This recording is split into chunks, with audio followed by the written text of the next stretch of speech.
Thanks so much again, Julie, and welcome back, or welcome if you're joining us for the first time. And as Julie said, I know a number of you have asked if the recording of the first session is available, so just stay tuned for the link, and all 4 sessions will be recorded, and you'll be able to watch them or rewatch them. Unfortunately, the recording from last week did not capture the chat, so I'm afraid I did not have a chance to read all of your introductions. So if you don't mind, I would be very grateful if you could take a moment to introduce or reintroduce yourselves in the chat to me so that I can get a sense of who's in the class. So just make sure you're just going to me so that I can see it. And if like you're my parents, you don't need to introduce yourselves. I know who you are. So today we are going to pick up the story chronologically, more or less, where we left it last time in the Middle Ages. So by now, meaning in the Middle Ages, as we learned last week, the codex form has become the dominant form of the book in Jewish culture and has become not only a storage container for texts, but also an artistic object in its own right. So we're going to explore today, first, the world of the medieval manuscript. And the world of Jewish books in the Middle Ages. Then we're going to dive into what it meant to create an illuminated manuscript. And finally, we're going to ask what studying their images and texts together might teach us about medieval Jewish life and thought. So medieval manuscript culture. Medieval books could take a variety of forms, and while the magnificent illuminated manuscripts with sumptuous decorations and gilding are the most spectacular and the ones we're most familiar with, they are far from the only examples. And in fact, they represent the far end of a spectrum of books. Of course, the paradox is that the more rare and luxurious a manuscript was, the more likely it is to have been preserved by virtue of being kept in a noble collection or royal library or sought out by collectors throughout the ages, while the more widespread, popular, personal, and accessible manuscripts are unfortunately that much more likely to have disappeared. But we have enough examples to get a sense of the range of possibilities. Of course, the cheapest way to produce a manuscript is to write it yourself, rather than hire a scribe. And it is, in fact, the argument of Malachi Beit Aryeh, one of the leading scholars of Jewish manuscript culture, that the majority of medieval Hebrew manuscripts were user-produced, meaning written by someone for their own use. Just as an example, more or less at random, you see here on the screen 3 examples of the Book of Lamentations, which is read on Tisha B'Av. On the far left, a user-produced booklet of Lamentations. It's not complete anymore, but it was found in the Cairo Geniza. But it's the kind of thing you might have had in your pocket. You could bring it with you to synagogue on Tisha B'Av and follow along. In the middle, you have a nicer manuscript, clearly copied by a professional scribe on commission, but without illumination. And you can see the owners have made some notes in the margins. It's not a particularly pristine manuscript, but it's a manuscript clearly meant for someone to use. It has the Book of Lamentations with the accompanying liturgical poems, the keynote for the 9th of Av. And then finally, on the far right, you have a deluxe manuscript, the famous Northern French Miscellany, as it's called. It's now in the British Library, 1,500 pages of beautiful parchment, wide margins, lavish Gothic-style illuminations in gilded and illuminated in gold. It includes essentially every liturgical text you might need. It has the whole prayer service for weekdays, Shabbat, and the holidays, the entire Torah with Haftarot and the 5 Megillot, the Passover Haggadah, Pirkei Avot, Birkat Hamazon, Hoshanot, the prayers for births, weddings, and funerals, and dozens of piyutim. Showing up to synagogue with this book is the medieval equivalent of parking your Lamborghini in the rabbi's reserved parking spot. So while each of these books contains the same text, essentially, the Book of Lamentations, these are very different ways of accessing it. We know from surviving bills of sale and contracts and other medieval documents that in this time period, a manuscript of the Hebrew Bible could cost anywhere from 2 or 3 dirham, roughly the price of a single meal, for a plain copy of a single book, like the Lamentations booklet on the left, all the way up to 35 or 40 gold dinars, the equivalent of 2 years' salary for an average worker, for an illuminated Chumash like the Masoretic codices we saw last week, or this Northern French miscellany. This range of manuscript and manuscript culture similarly extends to genre, and we can imagine that different people produced, commissioned, and owned different books based on their own interests and professional needs. In addition to basic Jewish books like Bibles and prayer books, rabbis would need compilations of midrash and halacha. Doctors needed herbal manuals and anthologies of medicinal recipes. Philosophers needed translations of Aristotle and explanations of metaphysics. And if you were like Maimonides and filled all three of these positions at once, you would have to have a sizable library indeed. As an aside, the Cairo Geniza has in fact preserved for us at least a fragment of one book, which was itself on the Rambam's own bookshelf. In other words, a book that Maimonides himself owned. It's detached now, but the page on the right was once the flyleaf for the page on the left, which is the first page of an Arabic translation of a Greek botanical text. And as you can see, the flyleaf has been signed on the top right, Moshe, meaning Moshe Bar Maimon, Maimonides. It is without a doubt his signature. He has a very distinctive, some would say, classic doctor's handwriting. And so this probably indicates that the book belonged to him, possibly that he borrowed it on long-term loan from someone, but certainly this book was in his possession at some point. Now, the fact that it's in Arabic takes it somewhat out of our focus for today, which is, strictly speaking, Jewish books. We have enough to cover as it is without going into other languages. But it is important to note that Jews did not live in a bubble any more in the past than they do today. And so whatever Jewish, Hebrew, or other kinds of books someone might have owned sat on the bookshelf alongside many other kinds of manuscripts. We do have some evidence to reconstruct what Jewish libraries might have consisted of in the Middle Ages, thanks especially to the documents of the Cairo Geniza, which have preserved a number of book lists and also surviving inventories of Jewish libraries, mostly from European archives. And from these, I can tell you that the largest recorded Jewish library in the Middle Ages was the library of a certain Finzi family from Mantua, who, according to an inventory of 1454, owned a grand total of 226 books. Just about enough, by my calculations, to fill a single IKEA bookshelf. Most book collections were considerably smaller, and the average Jew in the Middle Ages owned just a few books, if they owned any at all. In your own homes, each of you probably has more books than the average medieval Jew encountered in their entire lives. This begins to sketch out for us a world in which books were much more prized of a possession than they might be today. This is important to remember, especially when studying the illustrations, which we'll see in a moment. These were not, for the most part, casually produced or owned, the patron telling the scribe, oh, just draw whatever you want. Each of these books was the equivalent of funding the construction of a building. And as any of you who have been involved in a capital campaign know, a donor of that magnitude usually wants some input into the finished product. Our study of medieval Jewish manuscripts, however, is hampered by the fact that so few Jewish medieval manuscripts remain. If you're studying Christian books of hours, for example, and you're interested in the iconography of how, say, the Virgin Mary is depicted in Flemish miniatures of the mid-14th century, you have hundreds of manuscripts to draw comparisons from in the United States alone. Whereas for Jewish examples, a single manuscript is often the only example of its kind. This is due not only to the smaller demographics of medieval Jewish communities in general, but also in large part to the frequent destruction of Jewish books, a sad occurrence throughout the Middle Ages. But nonetheless, manuscripts represent the greatest and most prevalent surviving evidence of medieval Jewish life in general, and so they are an essential resource for understanding the lives and experiences of medieval Jews. Before we move on, I want once again to pause just to acknowledge briefly what I won't be talking about, medieval Torah scrolls. The history of the Torah scroll is a complex topic in its own right. We had some questions about it last time.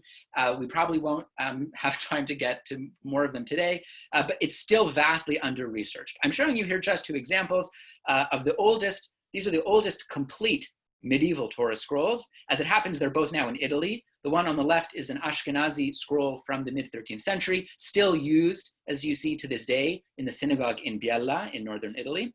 And on the right is the so-called Bologna scroll, a Sephardi Torah scroll that ended up in the Bologna University Library, which was recently rediscovered and confirmed, again, with a combination of paleography and carbon dating, to be from the late 12th or early 13th century. And you can see that in some ways they resemble modern Torah scrolls, and in other ways they are quite different, but we are going to have to leave them for the moment, and perhaps we can return to the topic in another class or maybe in the question period. But from now on, we will be dealing exclusively with the book in the form of the codex. So that takes us to section 2, which is the making of a manuscript. To begin with, of course, you need something to write on. Most medieval European manuscripts are written on parchment, which is animal skin, usually cow, sheep, or goat, that has been stretched thin, scraped, dried, and cut to size. For sacred objects like Torah scrolls and mezuzot, the parchment must be prepared specially from the skin of a kosher animal with the intention of making it into a sacred object. But for most books, any parchment will do, and it's quite likely that Jewish scribes generally purchased ready-made parchment from a professional parcheminier or parchment seller, like the one pictured on the left in this Christian miniature. Parchment is still made today, of course, mostly for Torah scrolls and other specialized projects. On the right, you see one of my own teachers, Rabbi Linda Motzkin, demonstrating how she makes her own parchment. And you can see it's essentially the same process as it was 1,000 years ago. In the Islamic world, parchment was actually mostly replaced by paper already in the early Middle Ages, between the 8th and 10th centuries, as paper spread from Central Asia westward.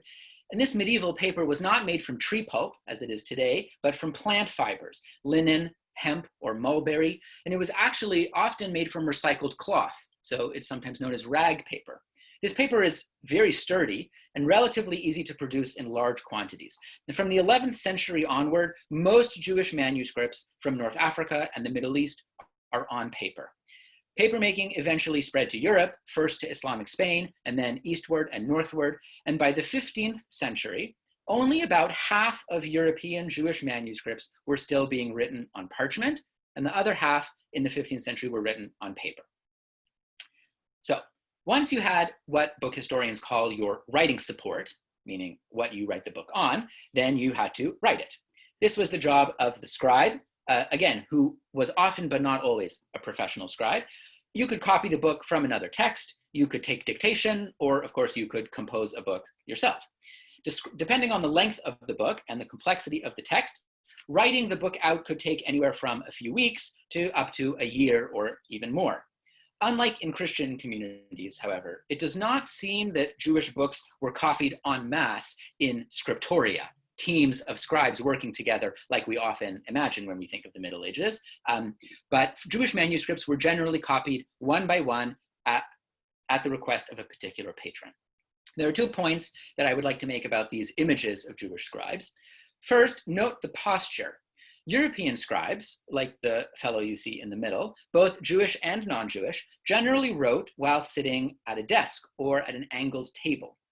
Scribes in the Islamic world, however, generally wrote almost always while sitting on the floor with the paper balanced or parchment balanced on a board on their knees or in their lap, as you see in the image on the left. Second, I know that I am cheating somewhat with the last image on the far right, which, as you see, is from an Esther Megillah from around 1650, which is later than what we usually call the Middle Ages. But it is one of the earliest known images, Jewish images of a female scribe. And it is important for me to mention that we know of a number of female Jewish scribes in the Middle Ages, even if we don't have images of them.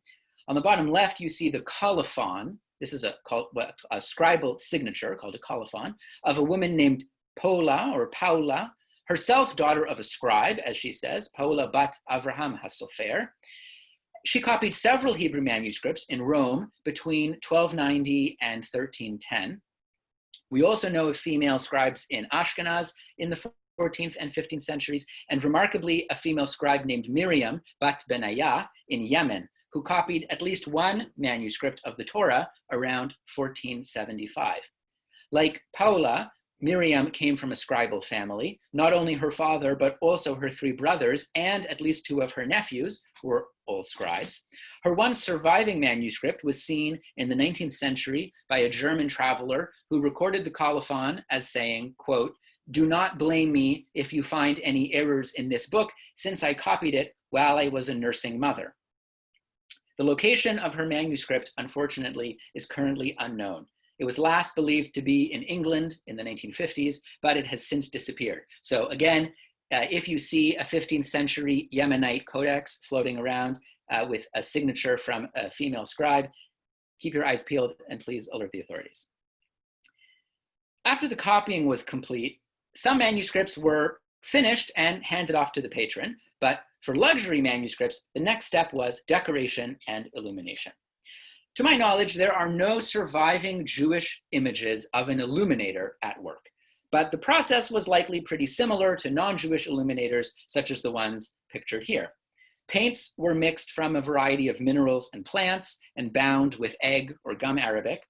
Although we have no documentation of Jewish women serving as illuminators, I think it is more than likely that they did.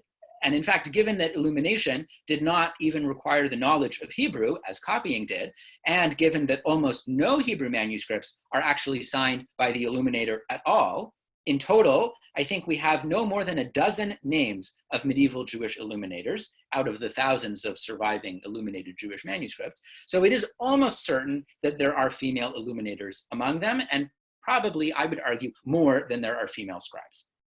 And there are many comparative examples, of course, of non-Jewish female illuminators, such as the husband and wife team that you see here on the right, Richard and Jean de Montbéton, who have painted themselves in the margins of their manuscript, Richard copying on the left and Jean illuminating on the right. There is also one surviving treatise on a Jewish treatise on manuscript illumination from late 15th century Portugal, which developed one of the most sophisticated styles of Jewish illumination, as you see on the right. And there are many manuscripts in this very recognizable style, seeming to suggest that there was even perhaps a school of Jewish manuscript illumination in Portugal in the late 15th century. The treatise, which is entitled O Livro de Como se Fazem as Cores, or the book on how to make colors, is written in Judeo-Portuguese, as you see, Portuguese written phonetically in Hebrew script, and it gives recipes for making a wide variety of red, green, yellow, purple, brown, gold, and blue paints. In fact, it recently made the news, which is not something that medieval treatises on illumination usually do. But just this past April, an interdisciplinary team of Portuguese chemists, botanists, and art historians were able to reconstruct the recipe from this Judeo-Portuguese treatise for making a color known as turnsole blue from a local plant.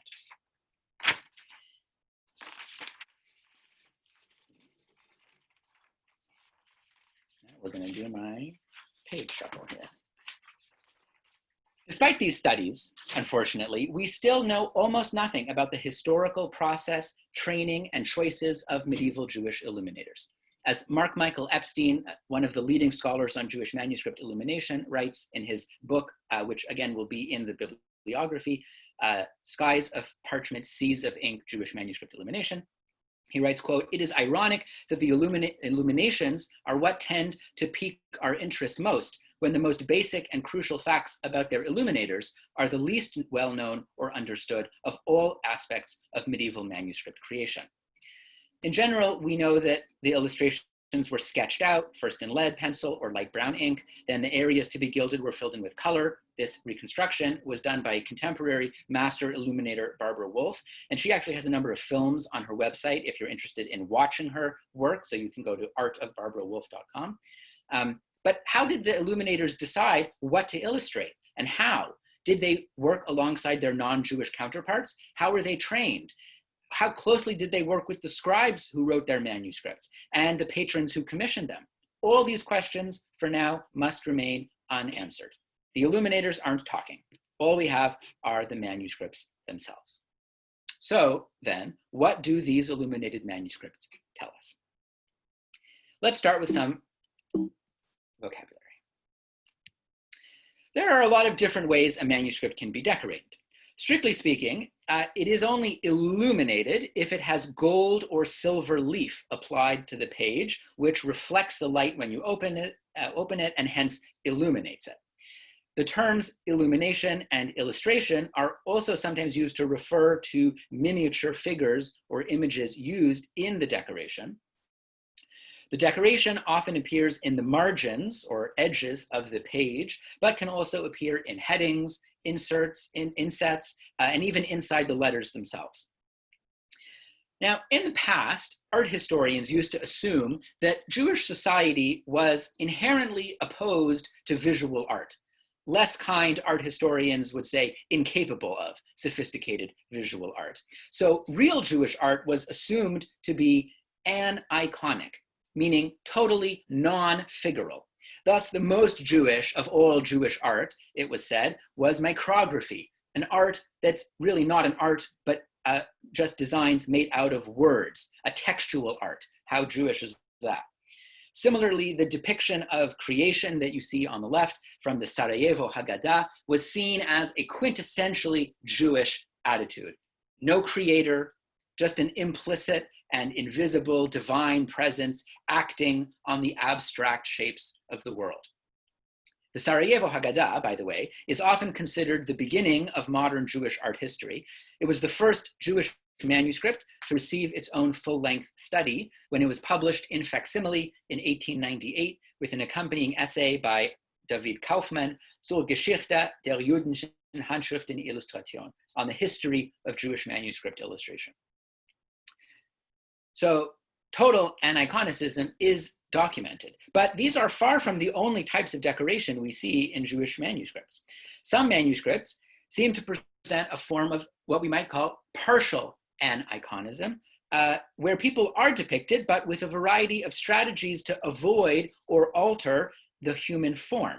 Sometimes they are given blank faces, sometimes animal faces, as in the famous bird's head Haggadah, which you see at the bottom, which Mark Michael Epstein has persuasively argued should actually be known as the griffin's head Haggadah, since if you look closely, the animal heads are given eagles' beaks, but lions' ears and little tufts of hair, indicating that they are in fact lion-eagle hybrids, what is known in medieval art as a griffin. In fact, as his 10-year-old son pointed out, it's not uniformly griffins' heads. The Egyptians are actually given blank faces, while the griffins' heads, symbols of nobility and courage, are reserved for Jews. Similarly, in the top image from the so-called tripartite mahzor, the women are given animal heads, but the men's faces are drawn without distortion. So it seems that these images are not universally applying a blanket prohibition on art, but trying to convey messages about what is being depicted. These examples challenge us to consider each manuscript as an individual response to ideas about figural art and part of a conversation between artists, scribes, patrons, and local rabbinic leaders. You can see in the tripartite mahzor, for example, that the illuminator had also included images of angels along the top, which a later owner has rubbed out, a kind of manuscript response that we can see documenting a change in attitudes, that at one point angels were okay in the manuscript, at a later point angels were not okay in the manuscript. Finally, it turns out that these types of avoidance or distortion of the human figure are pretty much limited to late 13th and early 14th century Germany. And so it is perhaps a reflection of a particular local understanding of Jewish custom rather than some universal Jewish idea about art as it has often been portrayed to be. Elsewhere, manuscript illumination seems to have flourished without restrictions, and numerous examples show highly developed styles of manuscript illustration, often in keeping with local aesthetics of non-Jewish society around them. We'll come back to this manuscript, the Golden Haggadah, we'll come back to it in a moment. Even micrography, that quintessentially Jewish aniconic textual art form, frequently takes on figural forms, as you see here, across the Jewish world, from Western Europe, Eastern Europe, and even from the Middle East. So in the time I have left, In the time I have left, I want to look at two questions which we can ask of illuminated manuscripts that can yield very rich and interesting answers. The first question is, what is Jewish about a Jewish illuminated manuscript? Art historians used to answer this question by looking only for things that were uniquely Jewish, such as a visual depiction of a story told only in Midrash, like this depiction of Mount Sinai hanging over the heads of the Israelites as they received the Torah. Images that resembled non-Jewish iconography were dismissed as merely derivative, or even suggested to be the work of non-Jewish artists. This image of Moses and Zipporah returning to Egypt, for example, from the Golden Haggadah, that's the one on the right, was compared to similar images of the flight to Egypt of Mary and Joseph from Christian manuscripts, such as the example you see on the left. So clearly, visually, these images resemble each other. And so the patron is imagined to have gone to a Christian illuminator, perhaps with sample illustrations hanging in their shop, like Flash in a tattoo parlor, and asking, well, just give me the flight to Egypt, but 2 babies instead of 1, and no halos. But if we think more deeply about how this image might be a response to that image, rather than just copying it blindly, especially if we remember that there was an immense amount of time, money, and thought poured into this book by its Jewish patrons and makers, we might notice other things. Moses' prominent spear, for instance. While a spear is sometimes just a spear, we could think here about the ubiquitous medieval depictions of synagoga, the personification of the Jews, who is always shown with a broken spear, representing the broken lineage of Judaism, and the claim that a Jewish image might make vis-a-vis its visual neighbors, arguing perhaps that Mary's child that she holds in her arms is destined to die, and her lineage thus is the fruitless, broken chain, whereas Moses, Zipporah, and their children will be the leaders of a proud and free people. They are not the dead end that Christian polemics cast them as, but the reverse. It is Christianity that ends in death and hopelessness, and it is the Torah and the Jewish tradition which are life-giving and flourishing, like the tree so prominently placed behind Moses' head. Just because an image appears similar in different places does not mean that the meaning is the same. It is their context, not necessarily their content, that defines these images as Jewish. Similarly, the common motif in medieval Haggadot of a hare hunt is often explained away as a clever pun to refer to the Seder acrostic of Jagdhans, which sounds like the German Jagdenhas, i.e. hare hunt. But this doesn't explain why the motif of the hare hunt appears in Sephardi Haggadot, far away from a German-speaking context, even before it appears in Ashkenazi Haggadot. We might then wonder about the symbolism of a hare hunt and which animals the Jews might have sympathized with more. The humorous illustration in the margin of the Barcelona Haggadah, which you see at top right, in which a dog serves an enthroned hare, is suddenly not so humorous, and instead appears as a daring wish for a reversal in status, what Mark Michael Epstein calls a dream of subversion, a future in which persecutors are transformed into servants, just as the Passover story expresses the eternal and ongoing journey from slavery to freedom. The second question we can ask is what these illustrations tell us about Jewish self-understandings. It is essential to remember that our assumptions about geography, such as a clear divide between Europe, Asia, and Africa, for example, or even a divide between France and Germany, do not necessarily hold for the Middle Ages in general, and certainly not for medieval Jewish communities. Instead, some scholars have suggested that we speak of Jewish geocultural entities like Sfarad and Ashkenaz that span borders and continents. This illuminated page, for instance, might at first glance be classified as classic Islamic geometry with its typical features of tessellated shapes and woven braids, and thus assigned to North Africa or perhaps Al-Andalus, meaning Islamic Spain. But it in fact comes from 14th century Provence, a region of southern France, culturally connected to Sephardi communities, but politically and geographically firmly in Christian Europe.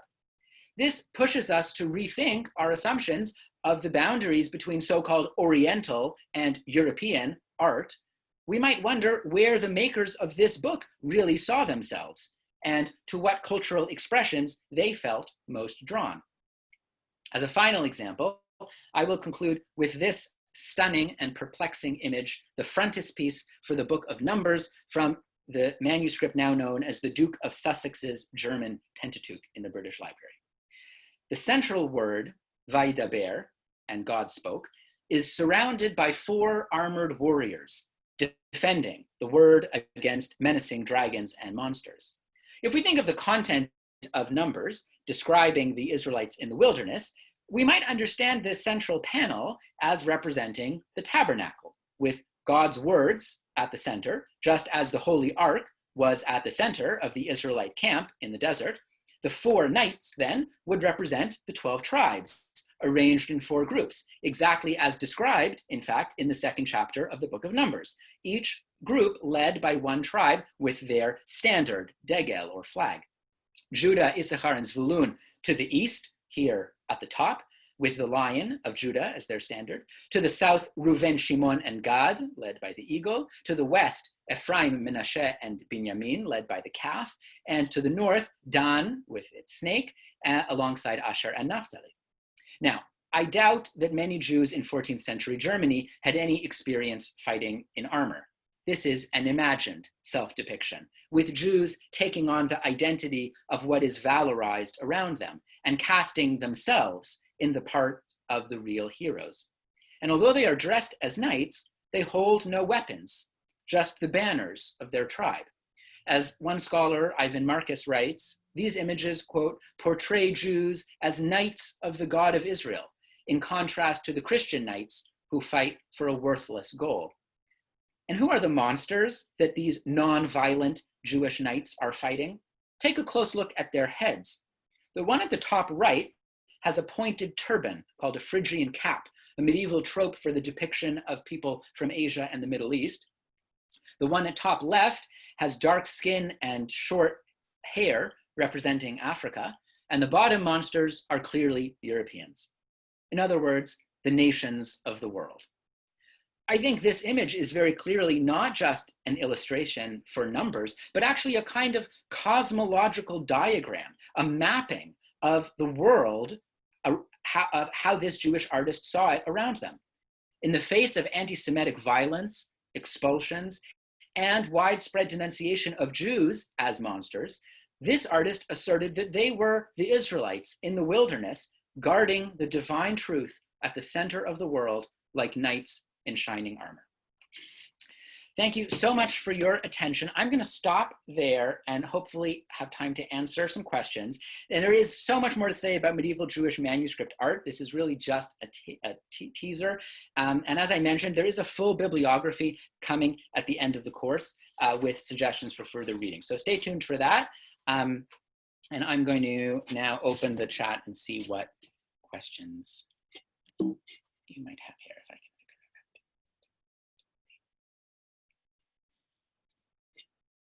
Okay, so questions in the chat. Okay, let me scroll up to see if we can if we have earlier questions. Do we know who commissioned used the French miscellany? It's a great question. We know the name of the scribe. His name was Benjamin, but we do not know the identity of the patron. And that's unfortunately true for many, many manuscripts. Malachi Beit Aryeh, whom I mentioned, argues that if a manuscript names the scribe but not the patron, he thinks the scribe is writing it for himself. Because why would a scribe name himself and not the person who's paying him thousands of ducats, unless he or she was the patron themselves. But that doesn't, I'm not sure that that holds entirely. We also have cases where manuscripts travel from hand to hand and family to family, and people cut out or deface or erase the earlier patron and sometimes put their own name in or sometimes leave it. So it's possible that there was a page that named the patron of the Northern French Miscellany and then a later owner cut it out because they didn't want it. We don't know. Are new medieval codices still being discovered? Second question, are these codices being digitally archived and stored in some sort of national database? Thank you. Great questions. The second question we are going to address in the fourth session of this series. The last class is going to be about Jewish books in the digital world. And one thing we're going to talk about is precisely databases and digital archiving for medieval manuscripts. So the short answer is yes, we're going to talk about it. As for the first question, new medieval codices are being discovered all the time in different ways. So one way that a new manuscript can be discovered, of course, is you could like dig it up in an archaeological context. That doesn't happen so much anymore. Mostly how manuscripts are discovered is one, somebody finds them in a library where they were not cataloged. So a lot of libraries, especially older libraries, especially in Europe, have large manuscript holdings and a lot of books. You know, some baron died in 1853 and they just took all of his books and put them in the library and didn't fully catalog them. And often there are medieval manuscripts that are not cataloged or that are cataloged improperly.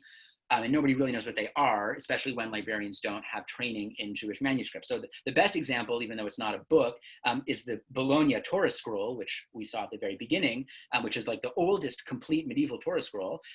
It was cataloged in the late 18th century as being a 17th century Torah scroll. And the cataloger just wrote 17th century Torah scroll, unusual scribal configurations of some letters. You know, possibly an uneducated scribe, because he could see that the writing was quite different than what a modern Torah scroll looks like, and he thought it was just an uneducated scribe. Turns out it's actually like a 12th century Torah scroll.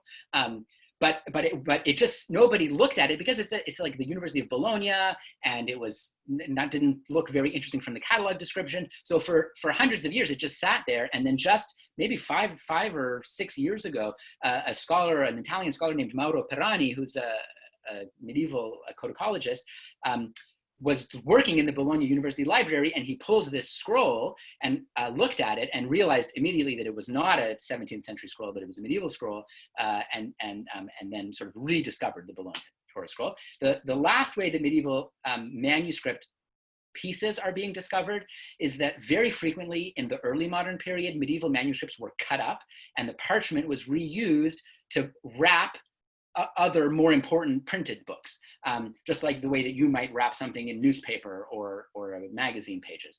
And we today, we like shudder at the thought of cutting up a medieval manuscript, but the truth is that they really were like newspapers. Like once you had printed the text, you didn't need the manuscript anymore. So people just cut up the medieval manuscripts, not just Jewish manuscripts, all kinds of old parchment manuscripts, but especially Jewish manuscripts. And so oftentimes, again, libraries have large numbers of early modern books that are bound in fragments of Hebrew manuscripts which have not been cataloged. And there is a digital project, which we'll look at in the last class, to document them. And just to tell you a brief story, I myself can lay claim to having discovered one medieval manuscript. My claim to fame is that when I came to the University of Minnesota 5 years ago, I met the rare book librarian. And I told her I was working on Jewish book culture, and she said, "Well, we don't, you know, we have a small rare book collection, and we don't have any Jewish books, so I imagine you won't find anything of interest." And I said, "That's all right." But then a month later, she writes me and she says, "Actually, you know what? I was walking down the stacks, and I noticed that one of our old books is covered with a piece of parchment that looks like it has some Hebrew letters on it. Could you come down and take a look?" So I went down and I looked at it, and it turns out it was exactly this circumstance. It was a full double, what's called a bifolio, a 2-page piece of a 14th century German halachic text called Sefer HaRokeach, which had been cut up in the 1500s and used to bind a Latin edition of Pliny's Natural History. And the library, when they acquired the Pliny, didn't note in the catalog that they had a Hebrew manuscript attached to it. But now, so in my time at the University of Minnesota, I've increased the medieval manuscript, Jewish manuscript holdings of the Rare Book Library exponentially, infinitely, from 0 to 1.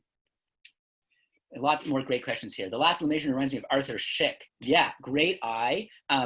Many Jewish artists in the early 20th century were deeply inspired by medieval Jewish manuscript art. Arthur Szyk is one example of many, especially in the revival of Jewish art in the early 20th century, one center being in what was then British Palestine under the Bezalel school, but also elsewhere in Europe. There was a real revival of Jewish folk culture and art, and a real drive on the part of Jewish artists to reconnect to some kind of authentic Jewish heritage.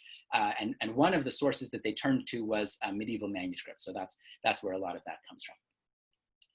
Do we have any examples of secular Jewish medieval texts? Absolutely. That's a great question. I realize now that maybe none of my examples were from such texts just because of the nature of the things that I chose to talk about. But absolutely, we have many, many examples of Jewish medieval manuscripts of medical texts, of philosophical texts, of legal well, legal, I guess you could call halachic religious, but certainly secular philosophy, also literature, folk tales. There was a very popular book called Mashal HaKadmoni, which is a set of kind of animal fables, which was illustrated and very, very popular in the medieval and early modern world. We have like maybe a dozen illustrated manuscripts of that. You know, things like even kind of dry texts like Maimonides, like the Mishnah Torah, which is not a text that you think would get illuminated, actually frequently has like sumptuous illustrations. Again, because this is the equivalent of like driving a really fancy car or putting your name on a building. Like, you know, the content of the book is really not so important. What important is that you paid somebody 45 gold florins to illuminate it. Are there also Jewish manuscripts from other parts of the world, Africa or near Iran, Yemenite? Yes, absolutely. That is absolutely true. Again, because of the nature of the particular questions that I was interested in discussing today, we focused on the European manuscripts. However, it is absolutely the case that there are many, many medieval manuscripts from other parts of the world. They, outside of Europe, they tend not to be illustrated in the Middle Ages. So I don't believe we have any examples of illustrated, meaning with like actual figural art, illustrated Jewish manuscripts from outside of Europe. We have many examples, some of which I showed here today, of just undecorated or loosely decorated manuscripts from the Middle East, certainly from Persia. Persia actually does develop a very sophisticated school of manuscript illustration in the style of Persian miniature painting, but not in the Middle Ages. At least the examples that we have are only from the 1600s and 1700s and onwards. And that's sort of kind of a second wave of manuscript illustration, which we will touch on briefly next week. How did so many medieval Jewish manuscripts wind up at the British Library? That's a great question. It's a little bit about like just how they chose to acquire manuscripts and the kinds of people who ended up donating things to the British Library. But the real reason is it seems disproportionate. I used a lot of examples from the British Library, and that's because the British Library has committed to digitizing and making freely available all of their Hebrew manuscripts. So I don't think there are more Hebrew manuscripts at the British Library than there are at the Italian libraries, but the Italian libraries have not digitized their manuscripts as extensively as the British Library. So the British Library even has a searchable database. So you can go to this database and just type in language Hebrew and then type in the illustration like cow, and it'll show you every Jewish manuscript they have that has an illustration of a cow in it, or whatever. So if you're looking for like, I really want to see medieval Jewish illustrations of Sinai, for example, or of Moses in the basket or whatever, they have like a searchable catalog. So for that reason, I end up using a lot of British Library manuscripts, just because they're so easy to use. Where is the Sarajevo Haggadah? The Sarajevo Haggadah is in Sarajevo. That's why it is called Sarajevo Haggadah. It's in the National Museum of Bosnia and Herzegovina. It is kept in a locked, airtight, bulletproof, triple secure, 24/7 camera security case, but it is on display, and it was not, and so it has very lucky to have survived a number of the civil war and unrest in Sarajevo. But as far as I know, it has not been damaged. It is still doing okay. There is a book, of course, about the Sarajevo Haggadah. I think it's called The People of the Book. Is that right? By Geraldine Brooks. A lot of people have read it. A lot of people are like, oh, you study Jewish manuscripts. Have you read the book about that Jewish manuscript? It's like the only one. It's delightful in some ways and terribly inaccurate in other ways. But it does tell it does sort of lay the rough outlines of the Sarajevo Haggadah. I read that where a Jewish illuminated text features a capital letter, the illuminator was Christian. Is this correct? I don't know if I would say it as a rule, but it is true that we do have some examples where we can be relatively certain that a Christian illuminator is working on a Jewish text. I actually I had a whole set of slides about this, but for the sake of time, I cut them out of the presentation. But there is, well, I'll just go, I can go back and show you the one manuscript that we did look at, which is this one. Whoops, this one on the top right, the so-called Würzburg Rashi, which is now in the Bayerische Staatsbibliothek in Munich, which is actually the oldest surviving illustrated Hebrew manuscript, meaning we have many old manuscripts that have decoration, that have illumination, like we saw last week in the Masoretic codices. But in terms of like drawings of people, this is the first one. It's from around 1230. And this we know for sure was illustrated by a team of Christian illuminators. We know this because we have other manuscripts that they illuminated in Christian manuscripts in the same style that like for sure are done by the same artists.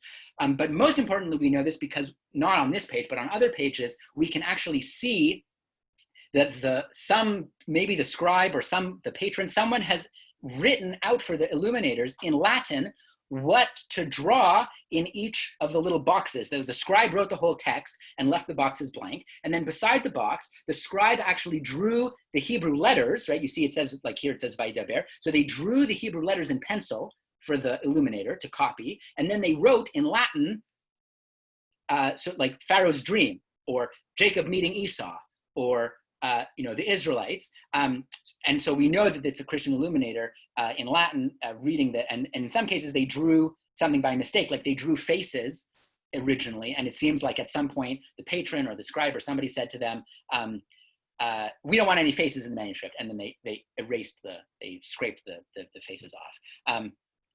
So in that case, we do know that it was a team of Christian illuminators. And we do have other examples, where they illuminated just one letter instead of the whole word. Or they illuminated something upside down, right? Like they got the page from the scribe, but they didn't know which way it went, so they drew the illumination upside down. And there's one really interesting manuscript where it seems like the scribe actually converted to Christianity partway through the manuscript, and it's, I didn't show it again. But it's a beautiful illustration. And it's Breshit. It's a chumash, and you have the big bet of Breshit, again a capital letter like Latin, just a bet. And inside the bet, there's a beautiful illumination of the crucifixion of Jesus on the cross. And then there's the Hebrew, Breshit, the whole Hebrew text of Genesis. It's astonishing. When you see it, it's a stunning juxtaposition, unexpected juxtaposition. Someone said maybe there's a great database in the BNF. Absolutely true. Yeah, I should say the Bibliothèque Nationale de France has really taken digitization very seriously, and they have a great site, Gallica, where you can search all of their manuscripts. So that is true.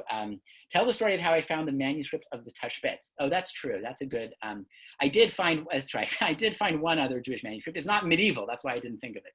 It's an early modern manuscript.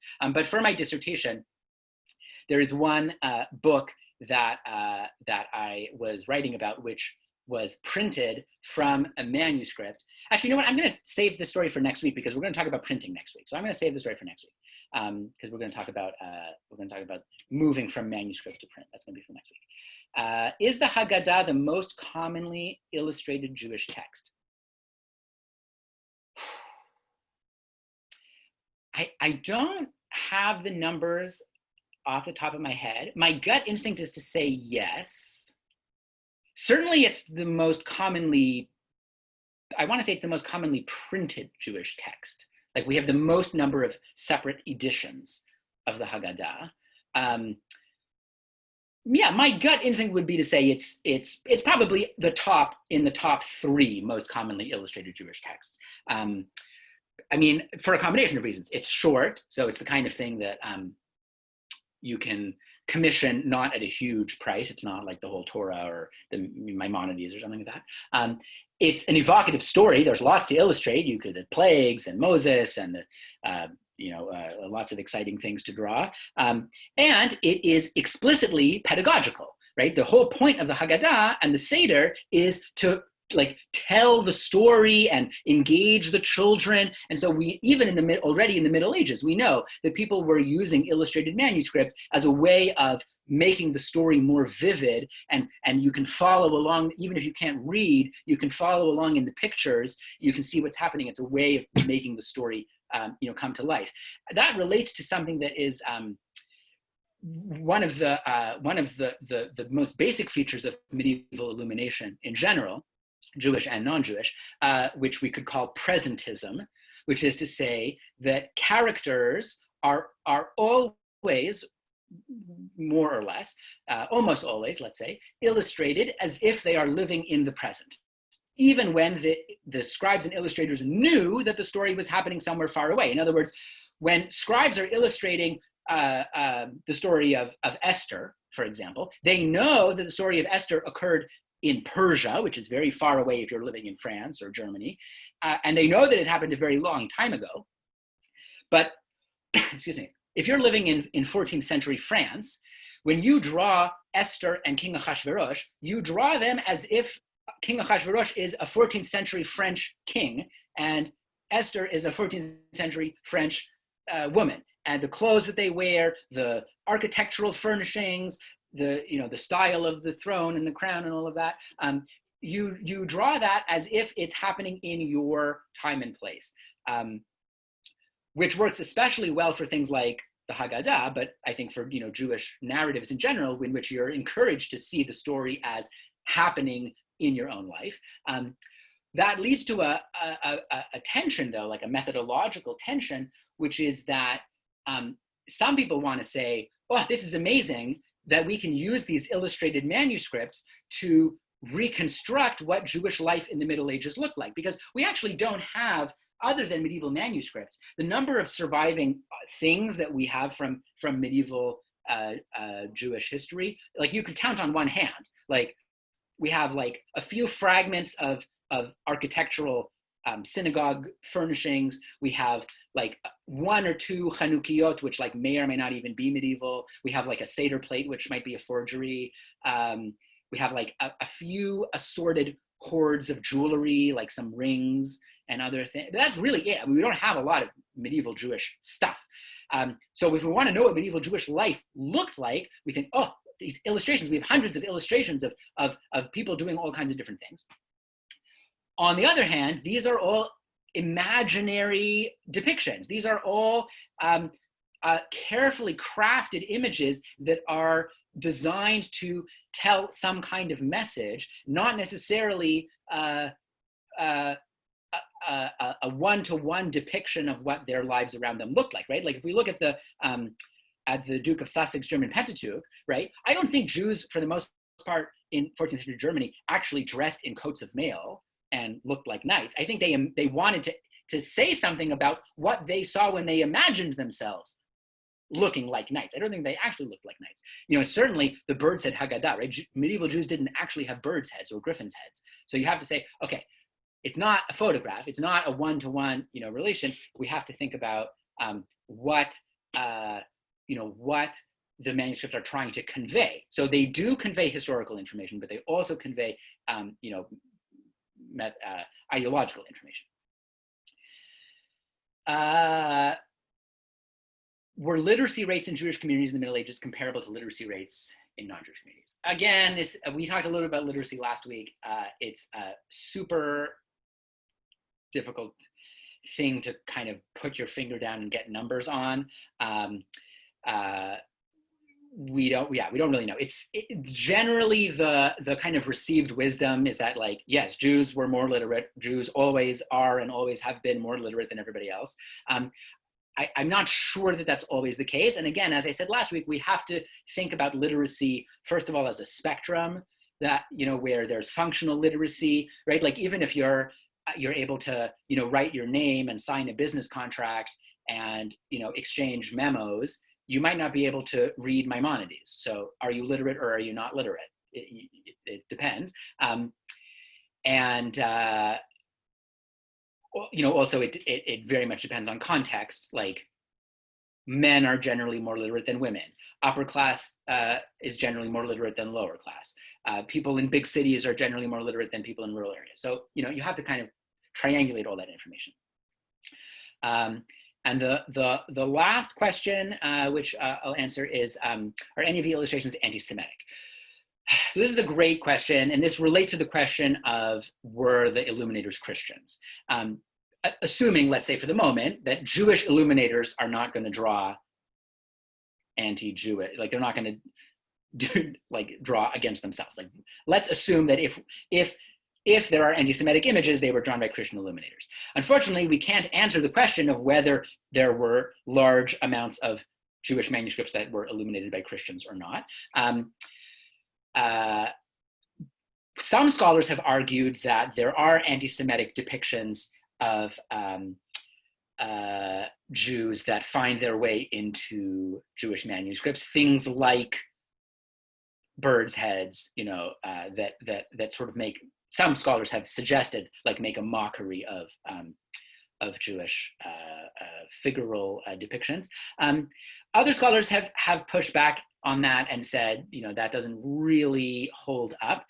Again, especially because you have to consider that these manuscripts are luxury for the most part. When we're dealing with illuminated manuscripts, we're dealing with luxury products that take a long time, that have enormous amounts of effort poured into them, where you have patrons conceivably like looking over your shoulder every week to say, how's the project going? And who are going to look at this manuscript very carefully for a long time. So the fact that a Christian illuminator could slip in some anti-Semitic messaging without the Jewish patrons noticing, seems to me to discredit how smart, our medieval ancestors were. I mean, they knew, Jews knew what the anti-Semitic tropes that Christians were saying about them were. They heard them, they saw them, right? They're on the facade of every medieval church. You walk by Notre Dame, you see synagogue with the broken staff. You hear the preaching.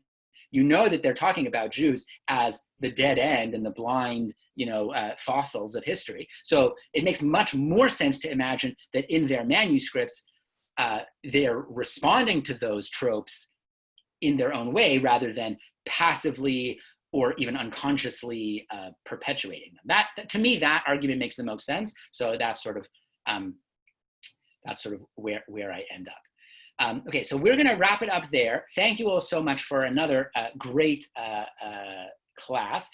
We are going to continue next week with chronologically. We're going to continue on, and we are going to move to thinking about the rise of the printing press and how printing changed the nature of Jewish books in the early modern period.